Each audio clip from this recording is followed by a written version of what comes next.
Em pronunciamento na Câmara dos Deputados, o deputado federal Marcel Van Hatten retrucou ataques recebidos após se envolver em confronto com o comandante do Exército, general Tomás Paiva, e voltou a reagir a atos tirânicos e arbitrários de Alexandre de Moraes, ministro do STF, e a perseguições realizadas pelo ministro Luiz Felipe Salomão contra o desembargador Thompson Flores. O parlamentar voltou a questionar. Repito, as Forças Armadas servem à Constituição, que inclusive diz que o chefe supremo das Forças Armadas é o presidente da República, o Lula. É isso que diz a Constituição, no artigo 142, a quem sou oposição.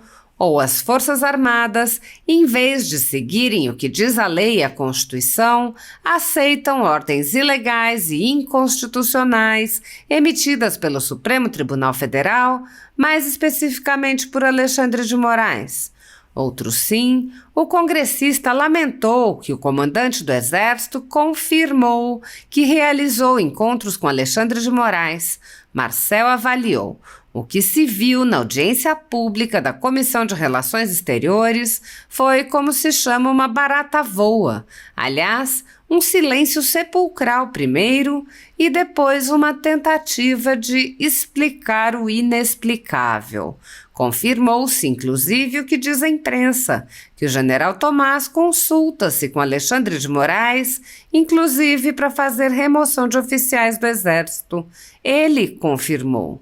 Eu esperava que um comandante do Exército se consultasse, quem sabe, com o presidente da República, mas com um ministro do Supremo Tribunal Federal?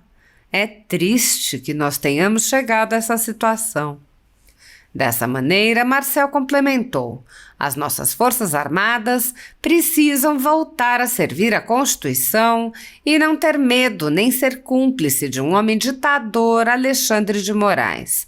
Eu, com certeza, defendo que as Forças Armadas voltem a servir a Constituição e tenham lealdade, portanto, ao povo brasileiro e não a um homem supremo, muito menos que dele tenham medo ou sejam cúmplices.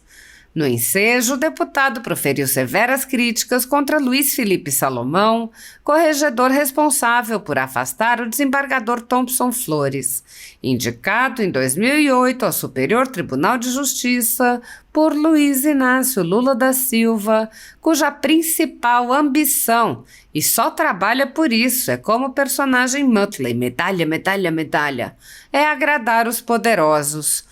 Luiz Felipe Salomão trabalha só para tentar chegar justamente ao Supremo Tribunal Federal. Agora, persegue aqueles que colocaram Lula na cadeia e inclusive aumentaram a sua pena em virtude das robustas provas. Muitos jornalistas e veículos conservadores vêm sendo implacavelmente perseguidos, como é o caso da Folha Política. Nossa sede, nossa residência foi invadida e todos os nossos equipamentos foram apreendidos a mando do ministro Alexandre de Moraes. À época, o jornalista Alexandre Garcia assinalou que algo semelhante só havia ocorrido na ditadura Vargas, não havendo qualquer exemplo parecido durante o tão falado regime militar. Mesmo em ditaduras consolidadas, não é comum que se apreendam todos os equipamentos em claríssima violação a tratados internacionais, como o Pacto de São José da Costa Rica. Posteriormente, a Folha Política foi alvo do ministro Luiz Felipe Salomão, que ordenou o confisco da renda de diversas pessoas, sites e canais conservadores para impedi-los de exercer suas atividades. Mais de 20 meses da renda dos veículos e comunicadores afetados seguem confiscados, enquanto o inquérito vai sendo transmitido de relator em relator.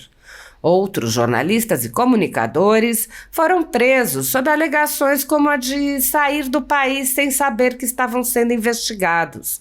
Um deles perdeu o movimento das pernas em um estranho acidente na cadeia enquanto estava preso por crime de opinião. Ao conseguir refúgio em outro país, viu sua família ter suas contas bloqueadas para que não pudessem receber doações de pessoas que se sensibilizam com a situação de seus filhos. Vários pedem há anos que apenas devolvam seus equipamentos eletrônicos, inclusive com as memórias de entes queridos e da própria família. Outros buscaram refúgio em outros países e são considerados foragidos e são alvo de campanhas de difamação pela velha imprensa. As medidas arbitrárias impostas aos jornalistas e comunicadores conservadores, por suas características processuais, violam diversos artigos da Constituição e também de tratados como a Declaração Universal de Direitos Humanos e o Pacto de São José da Costa Rica, que protegem a liberdade de expressão e vedam tribunais de exceção. Os exemplos são muitos e a perseguição não cessa. Casas invadidas, redes bloqueadas, censura, bloqueio de contas sem confisco de bens, cancelamento de passaporte, proibição de contato, entre outras.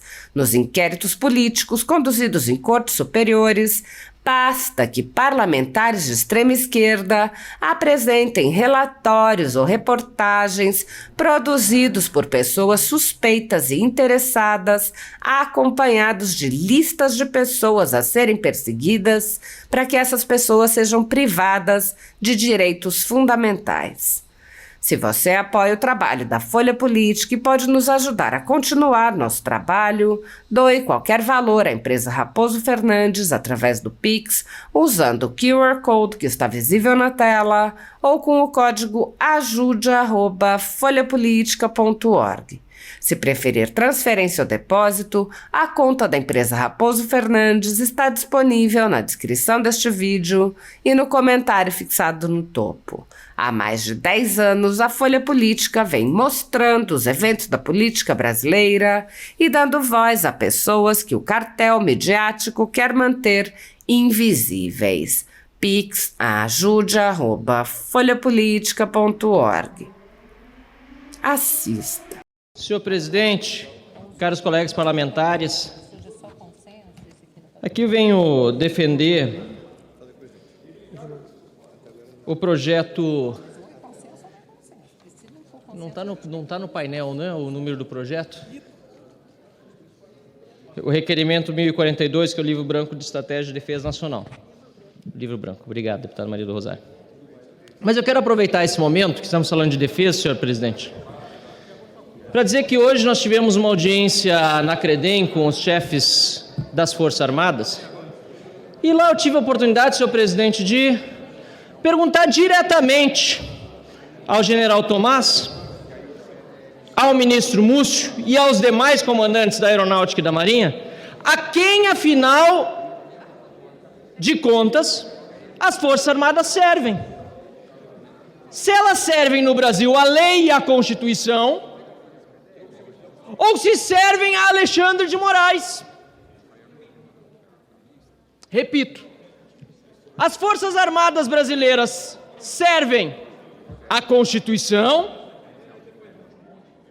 que inclusive diz que o chefe supremo das Forças Armadas é o presidente da República, eu sou oposição ao Lula, é o que diz na Constituição, no artigo 142, ou se as Forças Armadas, em vez de seguir o que diz a lei e a Constituição, aceitam ordens ilegais e inconstitucionais emitidas pelo Supremo Tribunal Federal e mais especificamente por Alexandre de Moraes. Senhor presidente, o que se viu na audiência pública da Comissão de Relações Exteriores foi como se chama, uma barata voa. Aliás, um silêncio sepulcral primeiro e depois uma tentativa de explicar o inexplicável. Confirmou-se, inclusive, o que diz a imprensa, que o general Tomás consulta-se com Alexandre de Moraes, inclusive para fazer remoção de oficiais do Exército. Ele confirmou. Olha, eu esperava que um comandante do Exército se consultasse, quem sabe, com o presidente da República, mas com o ministro do Supremo Tribunal Federal. É triste que nós chegamos tenhamos chegado a essa situação, senhor presidente. Vamos encaminhar favoravelmente o livro branco da defesa, porque ele é só uma tentativa de desburocratizar e compilar a legislação. Agora, que as nossas Forças Armadas precisam voltar a servir à Constituição e não ter medo ou ser cúmplice de um homem ditador, Alexandre de Moraes, isso com certeza eu defendo. Eu com certeza defendo, senhor presidente, que as Forças Armadas voltem a servir à Constituição e tenham lealdade, portanto, ao povo brasileiro e não a um homem supremo, muito menos que dele tenham medo ou sejam cúmplices. Obrigado, senhor presidente. Para encaminhar ao contrário, o deputado Marcos Polon. Consulto o plenário se nós podemos votar o requerimento por acordo. Senhores líderes, por acordo? Aqueles que forem favoráveis ao requerimento de urgência 1024 de... Então, senhor presidente, deputado Pompeu de Matos, inclusive peço que se me agregue o tempo de liderança do Novo, se for necessário. Eu quero aqui lamentar, senhor presidente, deputado Pompeu, lamentar a perseguição que continua sendo feita àqueles que combateram a corrupção no Brasil, aqueles que conduziram a Operação Lava Jato, aqueles que julgaram os criminosos revelados pela Operação Lava Jato e aqueles que julgaram os recursos, deputado Osmar Terra. E quero fazer uma menção especial aqui a um homem probo, conduziram a Operação Lava Jato, aqueles que julgaram os criminosos revelados pela Operação Lava Jato e aqueles que julgaram os recursos, deputado Osmar Terra. E quero fazer uma menção especial aqui a um homem probo, cuja trajetória de 37 anos de Ministério Público e magistratura não justificam, sob hipótese nenhuma, a injustiça que se está cometendo contra ele. Falo aqui do desembargador gaúcho Carlos Eduardo Thompson Flores. Deputado Osmar Terra, Vossa Excelência bem o conhece. Tenho certeza que se alia aquilo que estou dizendo agora. Ver um homem do quilate de Thompson Flores, que aliás muito bem poderia estar hoje sentado e honrando uma das cadeiras do Supremo Tribunal Federal por sua trajetória ilibada, seu notório saber jurídico, afastado por uma decisão política do Conselho Nacional de Justiça. Primeiramente por um corregedor, e coloco entre aspas, indicado em 2008 ao STJ por Luiz Inácio Lula da Silva, cuja principal ambição, e só trabalha por isso, como o Motley, né? Medalha, medalha, medalha. Luiz Felipe Salomão só trabalha para agradar os poderosos, para tentar chegar justamente ao Supremo Tribunal Federal. Agora, persegue aqueles que colocaram Lula na cadeia, e inclusive aumentaram a sua pena em virtude das robustas provas. Deputado Osmar Terra, o processo foi apenas anulado. Apenas entre aspas, porque é um absurdo aquilo que aconteceu. Os criminosos não foram absolvidos. Obrigado. E agora o que nós estamos vendo é a perseguição não só a Thompson Flores, a Lorici Flores também, a Gabriela Hart, a Danilo Pereira Júnior e a todos aqueles que ousaram combater a corrupção no Brasil. Por isso, caros colegas parlamentares, fica aqui a minha manifestação de profundo repúdio. E pude manifestar-me diretamente ao desembargador Thompson Flores, dizendo-lhe que num tempo de trevas, ele é luz. É melhor ser injustamente punido por ser correto do que viver lucrando às custas da desonestidade. Eu quero dizer aqui, senhor presidente, que este momento que vivemos no Brasil é sombrio, é triste, mas vai passar. E homens como o desembargador Thompson Flores e os demais hoje perseguidos serão lembrados pela injustiça que é cometida aos bons. E certamente os maus que hoje perseguem terão também a punição que lhes é devida. Por isso, a discussão sobre a instalação da CPI do abuso de autoridade do Supremo Tribunal Federal e do Tribunal Superior Eleitoral tanto assusta os ministros do Supremo. Vocês já imaginaram Sua Excelência Alteza, ditador do Brasil, Alexandre de Moraes, indo ao Senado e depois vindo ter com o presidente da Câmara, Arthur Lira, segundo a imprensa, sem estar nada na agenda? Por que será que ele veio aparecer aqui na Câmara dos Deputados de repente? Começou-se a falar em instalação de CPIs, e sabemos, é algo que é absolutamente natural. Há 5 na fila, aquela que nós protocolamos, eu e outros 170 parlamentares, é a terceira.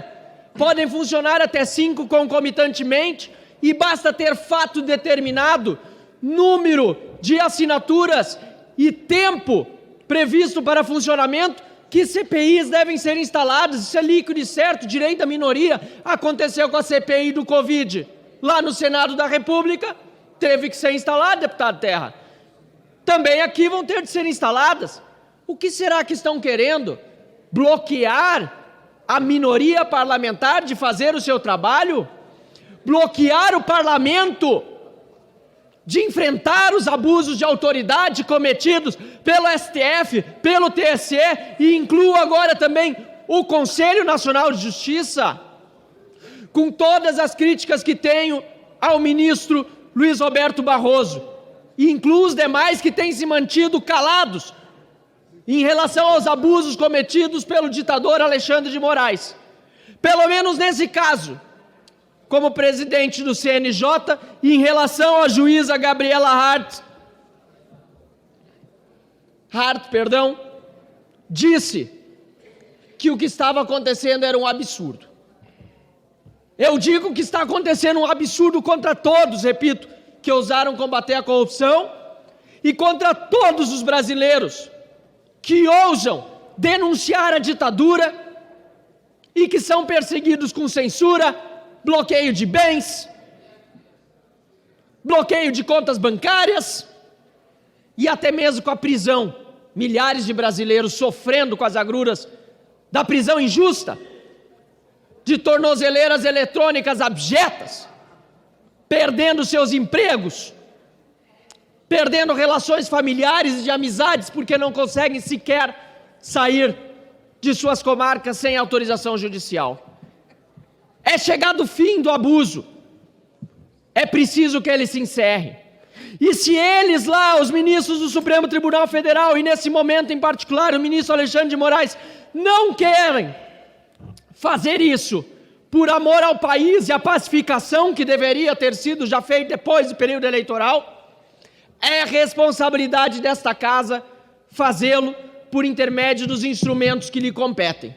E o mais importante, sem dúvida nenhuma, nesse momento, é a CPI do abuso de autoridade do Supremo Tribunal Federal e do Tribunal Superior Eleitoral. Fica aqui, portanto, senhor presidente, a minha mensagem de profundo repúdio às perseguições que estão acontecendo quando o desembargador Thompson Flores e outros que fazem justiça, com J maiúsculo, no Brasil, a despeito das injustiças que fazem aqueles que dizem defender a democracia, a Constituição, o Estado de Direito, mas que atacam todos eles e também a liberdade. Vamos trabalhar para recuperar o nosso país. Não, pô, tá filmando você. Só para concluir, presidente, e a função deste parlamento não se omitir, e eu jamais, pelo bem do nosso Brasil, me omitirei. Muito obrigado, senhor presidente. Muito obrigado, deputado Marcelo Van Hatten. Quero agradecer também ao deputado Eduardo Veloso, que nos substituiu aqui com sabedoria, ele que representa o estado do Acre. E quero chamar à tribuna nosso honrado deputado Délio Pinheiro, e eu tenho a felicidade, deputado Délio, de estar presidindo a sessão, seu colega de partido. Senhor presidente, isso aqui, eu só vou pedir assessoria se puder me alcançar, aqui a nota técnica. Sem uma competente assessoria, a gente é quase ninguém aqui. Muito obrigado, Lia.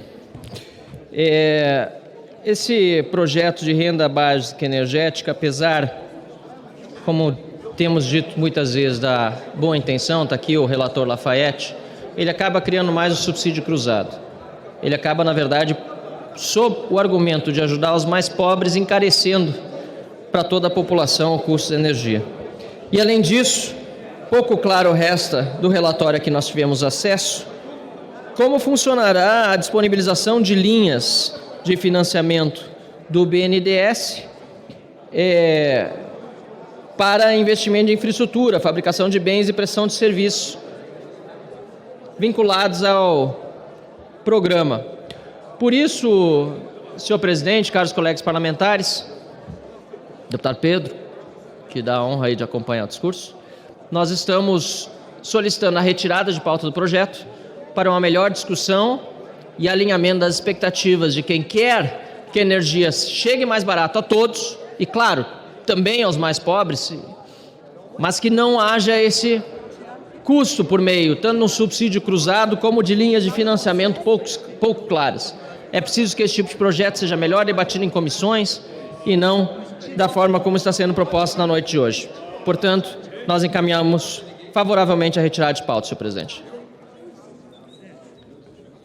Eu vou solicitar orientação de bancada. Antes, porém, quero conceder à deputada Maria do Rosário 1 minuto, deputada.